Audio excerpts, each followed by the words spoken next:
In the chaotic aftermath of Hurricane Harvey, Principal Jonathan Trin feared the worst for his Houston high school.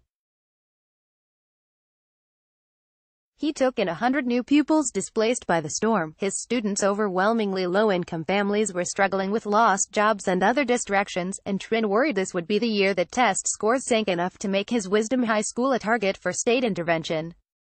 But when the scores came out recently, there was only celebration. Wisdom and other Houston schools with some of the largest populations of at-risk students defied expectations and showed improvement in state scores, a feat attributed to perseverance in the face of adversity, and changes to the state accountability ratings that put more emphasis on progress. Trin gives credit to the resilience of the school community.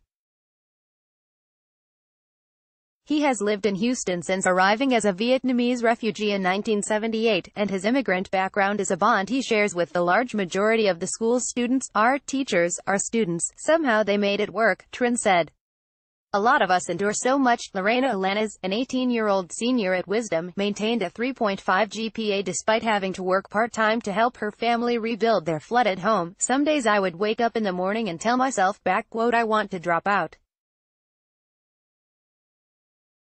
I want to just leave. But I can't," Alanis said as she sat in her school's cafeteria. "I know I can, and I have to keep going for myself, for my family." So I chose not to give up. As the Carolinas are now experiencing in the aftermath of Hurricane Florence, the storm that hit Houston was hugely disruptive for schools. The Category 4 hurricane that hit in August 2017 caused an estimated $125 billion in damage and closed Houston area schools for weeks on end. About 10% of students in Houston schools were displaced by the storm, state records show. In the Carolinas, where schools were closed for tens of thousands of students, officials are still assessing damage from the storm that made landfall on Sept. 14. Among other measures to help districts deal with the storm's effects, North Carolina officials have been looking into waivers to exempt schools from state calendar requirements. For Houston school leaders, there was extra motivation in the decision by Texas officials not to excuse all schools in the Houston Independent School District from state testing ramifications. A third of the district's 281 campuses, including Wisdom, were not eligible for a state waiver, which was determined by the number of teachers and students displaced, school closure days, or physical damage to the buildings. They were on the hook for their academic performance despite plenty of their own storm-related disruptions. Some schools had not met state standards in so long that another failing grade could have triggered a forced takeover of the school campus or district board, but, in the end, none of the schools in the greatest peril needed the waiver. 4 schools that began the school year under threat of state takeover all managed to pass state tests for the first time in years.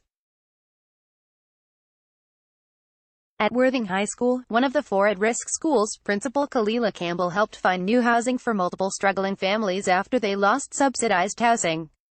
3/4 of the historically black school's students came from low-income families, and less than half were meeting state achievement standards. Campbell said she stayed focused by tapping every available resource. And ultimately, the number of students who met state standards in algebra doubled. They also made gains in English and history. It was like, "Okay, it's time to fight, and you have to fight really, really hard because the kids deserve it," Campbell said. A key factor in the ability of schools like Wisdom to meet state standards was a new state accountability ratings system that emphasized progress over perfection. It benefited many lower-performing schools, and particularly the scores of students learning English. Statewide, just 1% of the state's 1,200 school districts were noted as needing improvement, compared to 3.5% the previous year.